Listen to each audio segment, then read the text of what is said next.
Tarcísio, você fala nosso cearense ou nosso brasileiro? Brasileiro.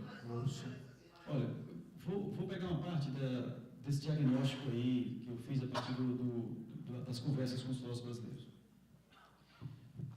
Se nós entendemos por filosofia que é atividade, que é produção, que é competência, que é interpretação, que é comentário, que é estudos críticos, não resta dúvida de que efetivamente houve um boom.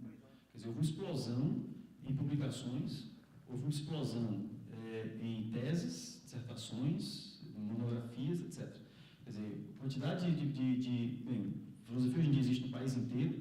Em vários estados você tem vários cursos de filosofia. Em alguns estados, aqui em Fortaleza, nós temos 2 programas de pós-graduação em filosofia. Então, é inegável que, do ponto de vista da produção, do ponto de vista da atividade, do ponto de vista do movimento, isso efetivamente aumentou. E aumentou, eu diria, de forma quase que exponencial. Se nós olharmos final da década de 90 para cá, há uma explosão efetivamente exponencial.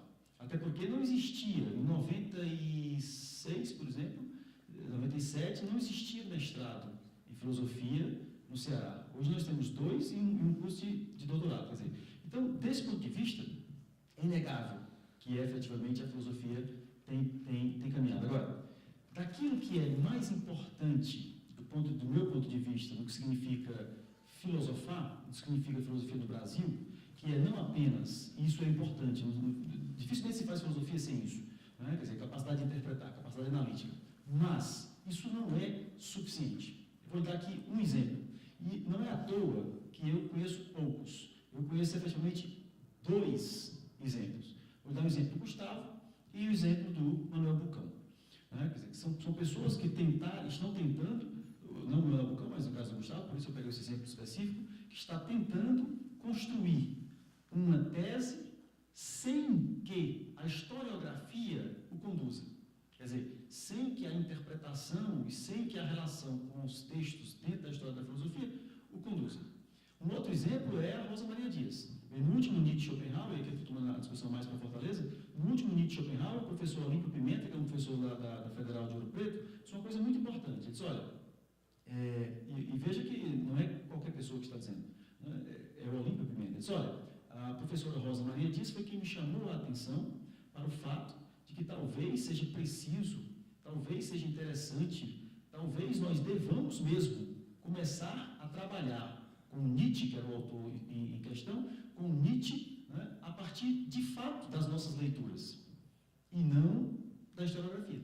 Quer dizer, então, se você tem uma centralização muito forte, sobretudo em São Paulo, mas isso se irradia para Minas Gerais por um lado e até Paraná por outro lado, né, de uma concepção de filosofia como análise e interpretação de textos, e a partir daí uma discussão especializada sobre estes textos, não sei de fato como os verdadeiros trabalhos autorais poderiam ter espaço.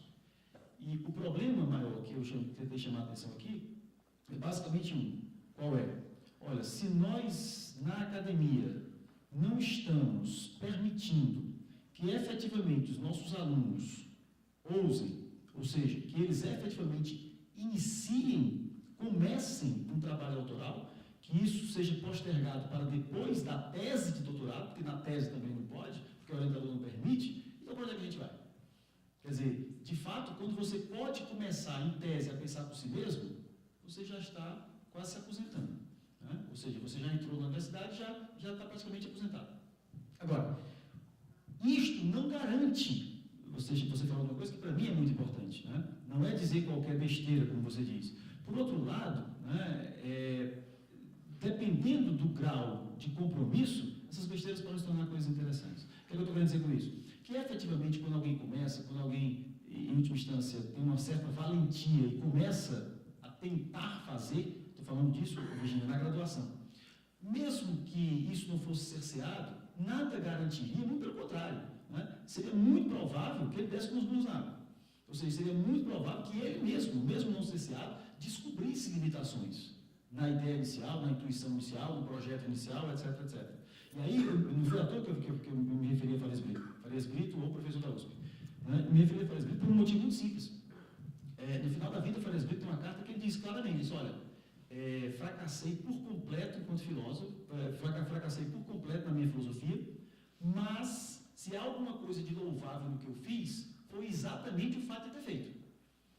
Quer dizer, essa é uma ideia muito importante para nós, não apenas cearenses, mas para nós que fazemos filosofia aqui no Brasil, que é a ideia de que, se por um lado nada garante o sucesso da sua empreitada, muito pelo contrário, é muito provável que ela dê com os burros na água. Por outro lado, aí tem a questão do Capoeira. O que seria mais interessante fazer? Né? O que seria tentar ser, enfim, um pequeno filósofo ou um grande comentador? Porque, de fato, parece que são raros os grandes filósofos que foram grandes comentadores. São raros. No século XX, mais raro ainda. Tá? Então, se você pega toda a história da filosofia, e aí isso já é complicado, porque é uma história cheia de linhas de fuga, né? É muito difícil você encontrar alguém que contribuiu relevantemente para a filosofia que tivesse uma preocupação historiográfica séria, rigorosa, etc, etc.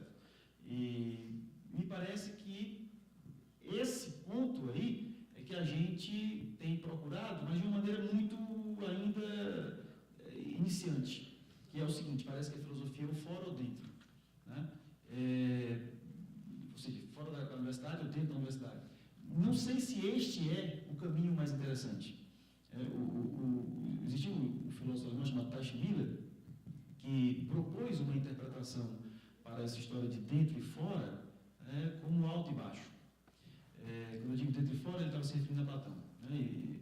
Existe uma linha de interpretação que diz, olha, os textos platônicos se dividem em textos que ele escreveu para fora da academia e textos que ele escreveu para dentro da academia.